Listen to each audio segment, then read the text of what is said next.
There was no broken door, no alarm, no malware, and nothing strange in the logs. And yet, for 2 years, a stranger on the other side of the world could quietly ask a trusted server a simple question, and the server would whisper back its most private secrets, other people's passwords, their session cookies, and eventually, the master key that the little padlock in your browser depends on. The server never knew it was bleeding. The owner never knew it had been read. By the time the world found out, an estimated 500,000 trusted servers were exposed, and the internet had to quietly rekey itself in a panic. This is the story of Heartbleed, how one missing line of checking turned the routine keep alive message into an open window, straight into a server's living memory. And the strangest part is how small the mistake actually was.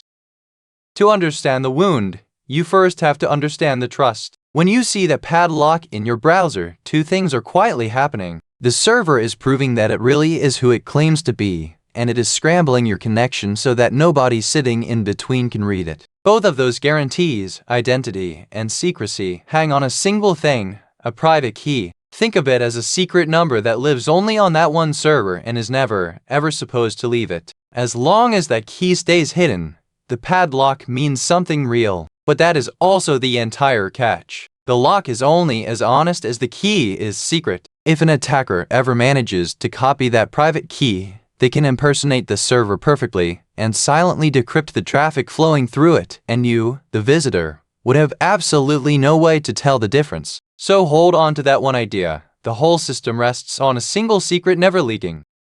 Now meet the small, friendly feature that broke that promise. Keeping an encrypted connection open and alive actually takes effort, so the standard added a tiny keep alive message called a heartbeat. The idea could not sound more harmless. One side sends a little message that essentially says, "Here is some data. Please send these exact bytes right back to me, just so I know you are still there." The other side simply echoes that same payload back. Send the word hello and ask for 5 bytes, and you get hello returned. A tiny ping and a matching pong. It is the digital version of calling out, "Are you still listening?" and hearing your own words repeated back to you. Honest, harmless, and used millions of times a day across the internet. But notice the assumption hiding inside it. To echo your message back, the server has to trust what you told it about your own message. And that is exactly the trust that gets abused.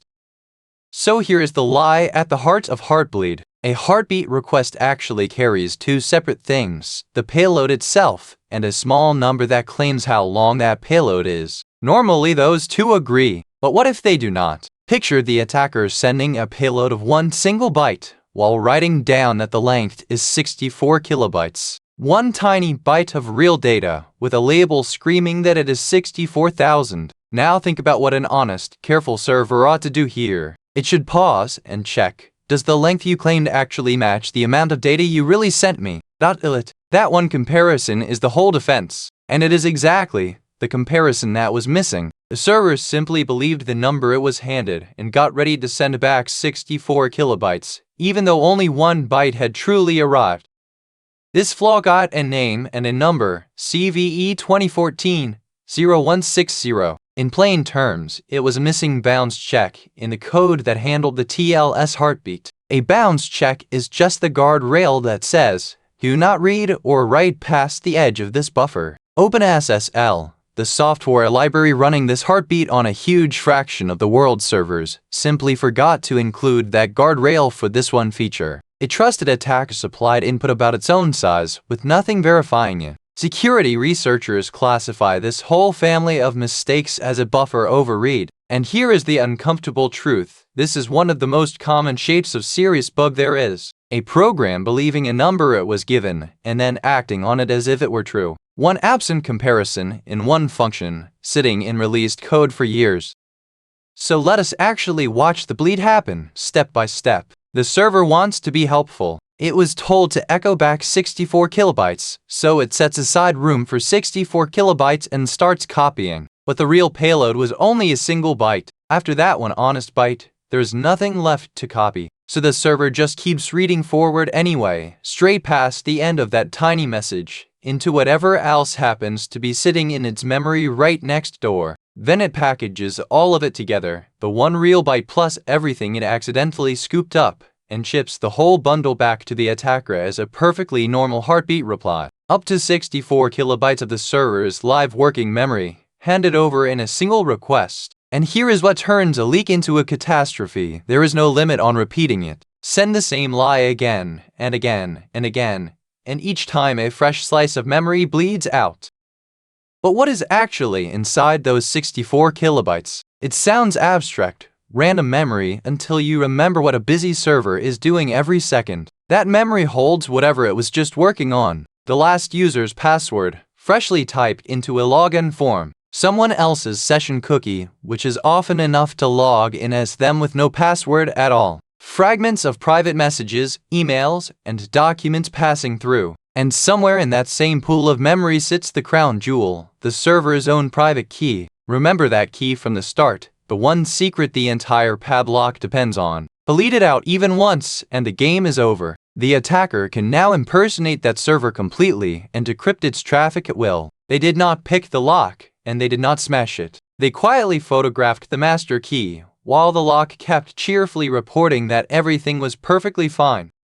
And that brings us to the detail that made defenders' blood run cold. A malicious heartbeat looks exactly like an honest one. It is a completely normal, expected message. The only difference is a lie about its length, buried in a field nobody was watching. So, when the attack runs, nothing trips. There is no failed login to notice, no crash to investigate, no suspicious entry to find later. As the official disclosure put it plainly, exploitation of this bug does not leave any trace of anything abnormal happening in the logs. Sit with what that means. A server owner had no way to know whether their private key had been stolen once, read 10,000 times, or never touched at all. You could not detect it during the attack, and you could not prove it afterward. You could only assume the worst. That single property, an invisible leak, is what quietly turned one small bug into a global emergency.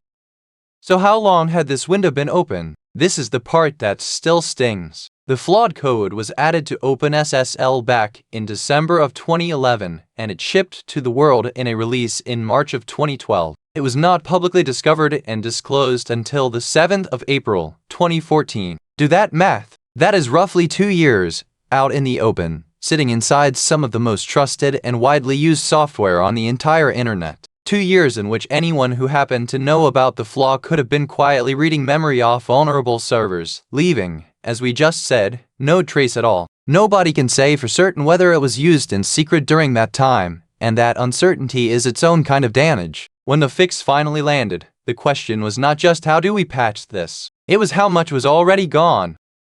And the reason this became headline news everywhere was the sheer scale of it. OpenSSL is not some obscure tool. It quietly powers encryption for a massive share of the web, from giant services down to tiny sites. When the bug went public, the security firm NetGraft estimated that the vulnerable heartbeat feature was switched on for about 17.5% of secure sites, which worked out to roughly 500,000 certificates issued by trusted authorities. 500,000 potentially exposed servers. It was found independently, almost at the same time, by Neil Mehta, a researcher at Google, and by a team of engineers at a Finnish security company called Codemecon. It was that team that gave the bug its memorable name, Heartbleed, and that now famous bleeding heart logo. Giving a vulnerability a name and a face sounds like marketing, but it worked. It made millions of people, for once, actually pay attention to a security patch.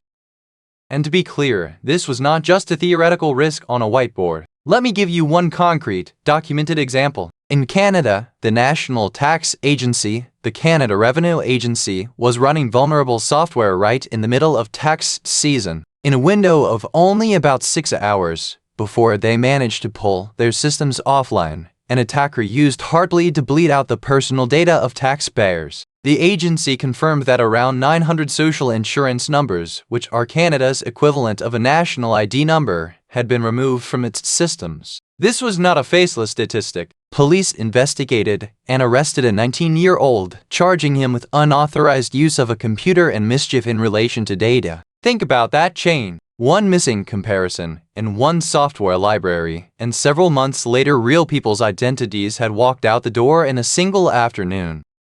So how do you actually stop the bleeding? The first step is the obvious one: patch the software. The fixed version, 1.0.1g, finally added the missing check, comparing the claimed length against the amount of data that truly arrived, and simply refusing the lie. If an operator could not upgrade right away, they could even rebuild the software with the Heartbleed features switched off entirely. But here's the hard, expensive part, the part people underestimated. Patching alone was not enough, because the private key might already have leaked, and because, remember, you could never prove that it had not. Every affected operator had to assume the worst. That meant revoking the old certificate, generating a brand new key, reissuing and redistributing it, and asking users to change their passwords. The patch itself was a one-line idea, but wreaking a huge slice of the internet, all at once, in a hurry. That was the real cleanup.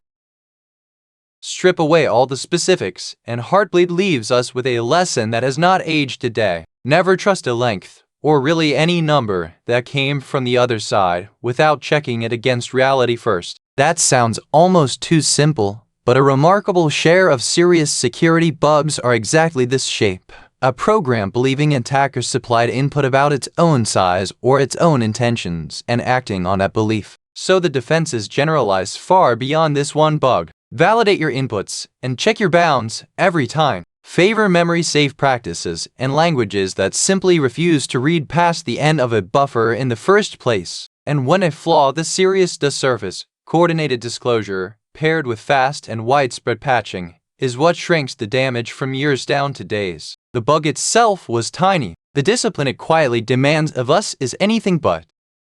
So let us bring it home. One missing bounce check, 2 years out in the wild, 500,000 exposed servers, and a frantic scramble to rotate the very keys the internet runs on. That is Heartbleed, and the reason we still tell this story, more than a decade later, is that the smallest, most boring detail imaginable, simply checking whether a number is telling the truth, was the entire thing standing between a private key and the whole world. Real security rarely fails in some dramatic, cinematic break-in. Far more often, it fails in one quiet line of code that forgot to ask a simple question. So the takeaway is small enough to remember: check your bounds, patch quickly, and rotate whatever might have leaked. If this made that little padlock make a bit more sense, consider subscribing, and I will see you in the next breakdown.